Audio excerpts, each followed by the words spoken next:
कि हम बड़े फ़ख्र के साथ कहते हैं कि मेरे लीडर से बेहतर कोई लीडर नहीं, मेरा लीडर बैरिस्टर असदुद्दीन अवैसी है। मेरी उम्र के तूल का तज़किरा भाई साहब ने कह दिया कि जब उनका बचपन था मेरी ढलती जवानी थी। तो मामला ये है कि अब तो मेरे बड़े अजीज़ हैं वो।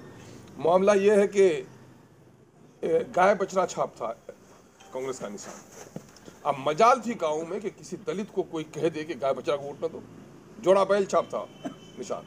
मजाल थी कि किसी दलित का वोट खिसक जाए, नहीं खिसक रहा था उनका वोट। लेकिन आज क्या दलित भाइयों का वोट पंजा छाप को मिल रहा है? नहीं मिल रहा है। और आप देखेंगे 80 से कबल देखेंगे आप कि बहुत सारी ऐसी बिरादरियां हैं जिसकी अपनी कोई सियासी जमात नहीं थी।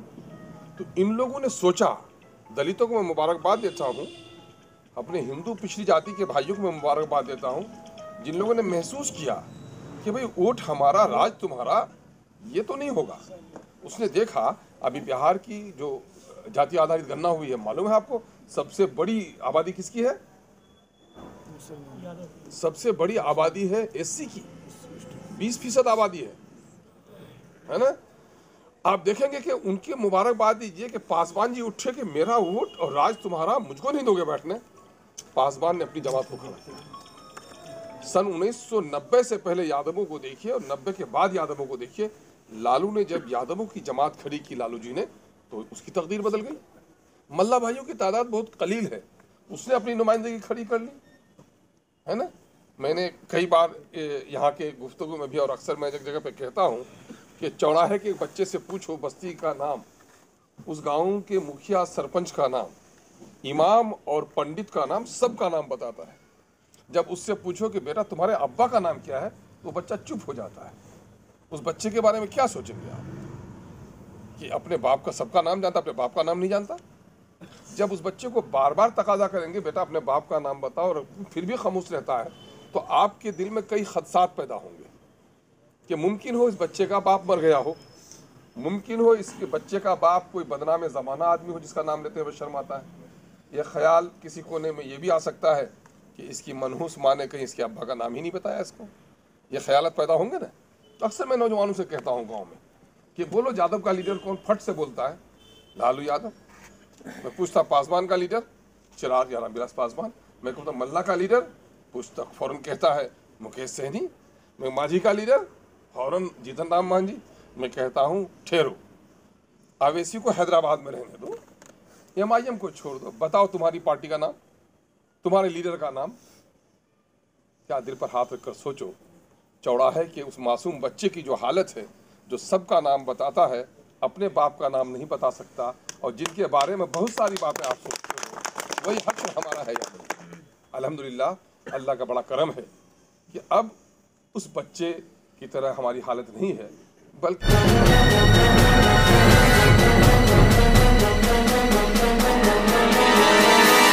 मीडिया वॉइस, आपकी आवाज। कि मैं इस वक्त 2024 के लिए अपनी पार्टी की जानिब से किशनगंज पार्लियामानी हल्के का उम्मीदवार ऐलान किया गया। गुज़िश्ता पार्लियामानी इलेक्शन में मैं लड़ा था और कश्ती किनारे में जाके गर्क हो गई। हरचंद के मैंने उस बार भी आपने की दुआएं ली थी, और इस वक्त भी मेरा दौरा मुख्तलिफ़ शहरों में हो रहा है। चंद जगहों पर और जाने की ख्वाहिश है। मैं परदेसी भाइयों को MIM के लिए खुदाई फ़ौज समझता हूँ, है ना, क्योंकि पूरी तारीख़ रही है जब से MIM में हम लोग आए हैं, तो बेलौस तौर पर अगर किसी ने साथ दिया है तो वो परदेसी साथियों ने दिया है, चाहे वो अपने वतन में हो या वतन से बाहर हो। और मैं समझता हूँ कि बड़ी बड़ी सभाओं में लंबी तकरीरों से ज़्यादा बाअसर बाहर में बसने वाले रहने वाले नौजवानों का एक टेलीफोन जब उनका घर पहुंचा है, तो न सिर्फ उनके वालिदैन का, उनके घर का नज़रिया बदला है, बल्कि उसने मोहल्ले पर और रिश्तेदारों तक पर असर डाला है। और ये परदेसी भाइयों की दुआओं में असर भी है। मुसाफिरों की दुआ अल्लाह कबूल करता है। हम इसलिए आपकी दुआओं के लिए भी आए हैं। और इस वक्त मैं 2-3 बातें अक्सर कहता रहता हूँ कि हम जो काम करते हैं उसके बारे में हमारे बड़े तबके को आज तक वोट हम क्यों डालते हैं, ये एक रस्म है, एक रवायत है। मुहर्रम का चांद निकलेगा, हम लाठियाँ भांज लेंगे, और उनसे पूछिए कि मुहर्रम की तारीख क्या है, तो पहलवानों को उससे कोई आगे ही नहीं है। रवायत परस्ती के हम शिकार हैं। वोट डालने का मतलब सिर्फ हमने यही सीखा, आज़ाद हो गया मुल्क, वोट का हमें इख्तियार है, सरकार हमें चुननी है तो हमें सरकार बनानी है।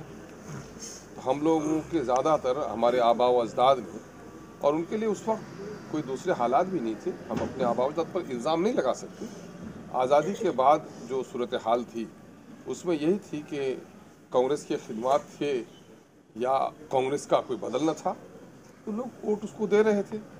और कांग्रेस अपने मध्य मुकाबिल जिन लोगों को नाअहल समझती थी उनके बारे में आवाम तक खबर पहुंचाती थी कि ये वतन को ख़राब करेंगे, वो नहीं, हम हकदार हैं। फिर एक वक्त आया कि आरएसएस की जो पॉलिटिकल साख थी जिसका नाम जनसंघ था, जनसंघ का खौफ दिखा दिखा कर हमारा वोट लिया गया। फिर उसके बाद बीजेपी आई और बीजेपी का खौफ दिखाकर हमारा वोट लिया गया और हम वोट देते रहे। हुकूमतें बनती रही, हुकूमतें गिरती रही, और कहीं कहीं इस खुशफहमी में भी हम तो मुब्तला रहे कि हम तो हुकूमत में तख्त पर नहीं बैठ सकते, लेकिन मुसलमान जिसका साथ देता है तो वो तख्त पर बैठ जाता है, और मुसलमान जिसका साथ छोड़ देता है वो तख्त से उतर जाता है। लेकिन मोदी ने आकर इस गलत फहमी को भी ख़त्म कर दिया कि तुम्हारे बगैर भी हम तख्त पर बैठ सकते हैं, है ना। और हमारे लिए काफ़ी अफसोस मिलने के सिवा कुछ भी नहीं रहा। तो वोट हम देते हैं सरकार बनाने के लिए, एक बड़ा काम है, सरकार बनाना मामूली काम नहीं है। एक जमहूरी मुल्क में गोया बादशाह बना रहे आप, और वोट देते हैं आप सरकार को गिराने के लिए। सरकार को गिराने के लिए जंगोजदल होती है और आप अपने वोट से गिराना, ये भी एक बड़ा काम है। ये बताइए, तो आपके वोट से अगर सरकारें बन सकती हैं, आपके वोट से सरकारें गिर सकती हैं, तो कभी गौर किया आपने कि इस वोट से हमारे और हमारे नस्लों की भी तकदीर बदल सकती है? इस एतबार से हमने गौर नहीं किया। एमआईएम आपको ये बावर कराना चाहती है जमात कि खुदा की कसम, जिस वोट में हुकूमतों को गिराने और हुकूमतों को बैठाने की ताकत है, आपने होशियारी से अगर उस वोट का इस्तेमाल किया तो आपकी और आपके नस्लों की तकदीर बदलने की इसमें ताकत है। शर्त यह है कि उसको आप सही ढंग से उसका इस्तेमाल करें। तकदीर, भाई ने भी शेर पढ़ा, तकदीर पत्थर की भी बदल सकती है, शर्त यह है कि सलीके से उसे तराशा जाए। तकदीर आपकी बदल सकती है अगर आप अपने वोट का सही इस्तेमाल करें।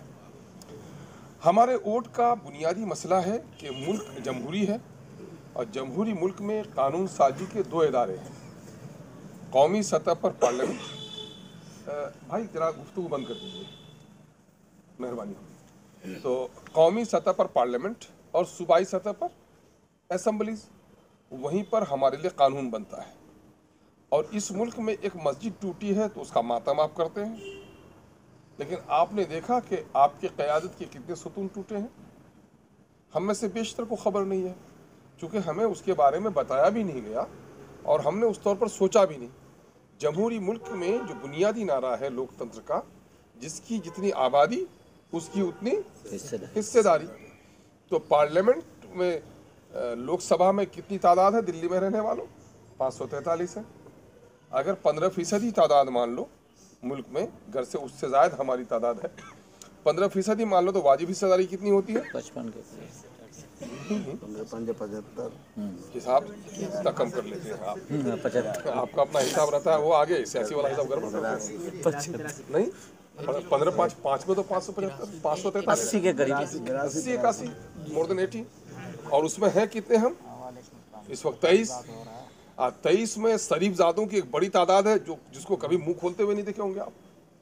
शरफा की औलाद है, अपने पार्टी की गुलामी में इतनी फरमाबरदारी बरतती हैं कि आपकी गर्दनें कट जाए, आपके मस्जिद के मीनारे टूट जाए, हमारी माओ बहनों की आबरू लुट जाए, लेकिन ये गुलामाने सियासी जमात ये लब नहीं खोलते। लब खोलते हुए कितने को देखते हैं? 2-4 को देखते होंगे, और सफ़े अव्वल में अगर किसी को देखते होंगे तो बैरिस्टर असदुद्दीन ओवैसी को देखते होंगे, है ना। और आप जानते हैं वो क्या है? पार्लियामेंट क्या है? रुस्तुम और सोहराब की कुश्ती का मैदान है क्या? वहाँ कुश्ती करने के लिए जाएगा? वहाँ मुकाबले हुस्न है कि अपने चेहरे को संवार कर जाएगा? अरे वहाँ जाएगा, चाहे मुफीद कानून बने तो उसकी हिमायत करे, और गलत कानून बने तो उसकी मुखालफत करे। अवामी टैक्स के पैसे से जो मनसूबा साजी होती है उसमें अपने इलाके को फ़ायदा पहुंचाए, जो सरकारी पॉलिसियां बन के आती हैं ज़मीन में उसको नाफिज करें। ये तो बुनियादी काम है एमपी का, एमएलए का। लेकिन आप देखेंगे कि लंबे अरसे तक हमने एमपी और एमएलए चुना, इस निहज पर हमने उससे काम नहीं लिया। इस दरमियान में दूसरी कौमों के दरमियान में भी ऐसा हुआ। हम लोग बचपने में थे, मेरी उम्र के तूल का तज़किरा भाई साहब ने कह दिया कि जब उनका बचपन था मेरी ढलती जवानी थी। तो मामला ये है कि अब तो मेरे बड़े अजीज़ हैं वो, मामला ये है कि गाय बछड़ा छाप था कांग्रेस का निशान। अब मजाल थी गाँव में कि किसी दलित को कोई कह दे कि गाय बछड़ा को वोट न दो, जोड़ा बैल छाप था निशान। मजाल थी कि किसी दलित का वोट खिसक जाए, नहीं खिसक रहा था उनका वोट। लेकिन आज क्या दलित भाइयों का वोट पंजा छाप को मिल रहा है? नहीं मिल रहा है। और आप देखेंगे 80 से कबल देखेंगे आप कि बहुत सारी ऐसी बिरादरियां हैं जिसकी अपनी कोई सियासी जमात नहीं थी। तो इन लोगों ने सोचा, दलितों को मैं मुबारकबाद देता हूँ, अपने हिंदू पिछड़ी जाति के भाइयों को मैं मुबारकबाद देता हूँ, जिन लोगों ने महसूस किया कि भाई वोट हमारा राज तुम्हारा ये तो नहीं होगा। उसने देखा अभी बिहार की जो जाति आधारित गणना हुई है, मालूम है आपको सबसे बड़ी आबादी किसकी है? सबसे बड़ी आबादी है एससी की, 20% आबादी है ना। आप देखेंगे कि उनकी मुबारकबाद दीजिए कि पासवान जी उठे कि मेरा वोट और राज तुम्हारा, मुझको नहीं दोगे बैठने। पासवान ने अपनी जमात को खड़ा किया। सन 1990 से पहले यादवों को देखिए और 90 के बाद यादवों को देखिए। लालू ने जब यादवों की जमात खड़ी की, लालू जी ने, तो उसकी तकदीर बदल गई। मल्ला भाइयों की तादाद बहुत कलील है, उसने अपनी नुमाइंदगी खड़ी कर ली, है ना। मैंने कई बार यहाँ के गुफ्तगू में भी और अक्सर मैं जगह पे कहता हूँ कि चौराहे के बच्चे से पूछो बस्ती का नाम, उस गांव के मुखिया सरपंच का नाम, इमाम और पंडित का नाम, सबका नाम बताता है। जब उससे पूछो कि बेटा तुम्हारे अब्बा का नाम क्या है, तो बच्चा चुप हो जाता है। उस बच्चे के बारे में क्या सोचेंगे आप कि अपने बाप का सबका नाम जानता, अपने बाप का नाम नहीं जानता?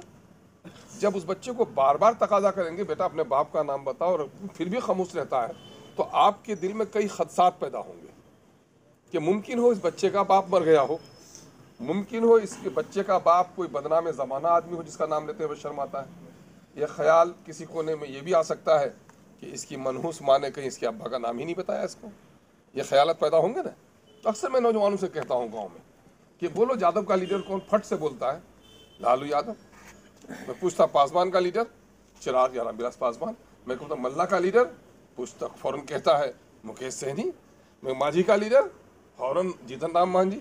मैं कहता हूँ ठहरो, अवैसी को हैदराबाद में रहने दो, एमआईएम को छोड़ दो, बताओ तुम्हारी पार्टी का नाम, तुम्हारे लीडर का नाम क्या? दिल पर हाथ रखकर सोचो। चौराहे के उस मासूम बच्चे की जो हालत है, जो सबका नाम बताता है, अपने बाप का नाम नहीं बता सकता, और जिनके बारे में बहुत सारी बातें आप सोचते हो, वही हक हमारा है याद। अल्हम्दुलिल्लाह, अल्लाह का बड़ा करम है कि अब उस बच्चे की तरह हमारी हालत नहीं है, बल्कि हम बड़े फ़ख्र के साथ कहते हैं कि मेरे लीडर से बेहतर कोई लीडर नहीं, मेरा लीडर बैरिस्टर असदुद्दीन अवैसी।